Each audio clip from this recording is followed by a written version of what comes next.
અરવલ્લી જિલ્લા અનુસૂચિત જાતિ સમાજ અને જય ભીમ ફાઉન્ડેશન દ્વારા મોડાસા શહેરના બસ પોર્ટ પાસેના મુખ્ય માર્ગ પર ભારત દેશના બંધારણના ઘડવૈયા ભારત રત્ન ડોક્ટર બાબા સાહેબ આંબેડકરની પંચધાતુથી આકાર પામેલી આશરે 600 કિલો વજન ધરાવતી પ્રતિમાને પ્રસ્થાપિત કરવામાં આવી હતી।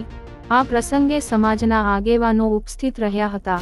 આગેવાનોએ જણાવ્યું હતું કે દાયકાઓથી ડોક્ટર બાબા સાહેબની મોડાસા શહેર ખાતે પ્રતિમાનું અનાવરણ કરવાની જે ઈચ્છા હતી એ સમાજના આગેવાનોના યથાર્થ પ્રયત્નોથી અને લોક ભાગીદારીથી સ્વપ્ન સાકાર થવા જઈ રહ્યું હોવાની સાથે ટૂંક સમયમાં મહાનુભાવોની ઉપસ્થિતિમાં ભવ્યાતિભવ્ય કાર્યક્રમ આયોજિત કરી પ્રતિમાનો અનાવરણ કાર્યક્રમ યોજાશે હોવાનું સમાજના આગેવાનોએ જણાવ્યું હતું।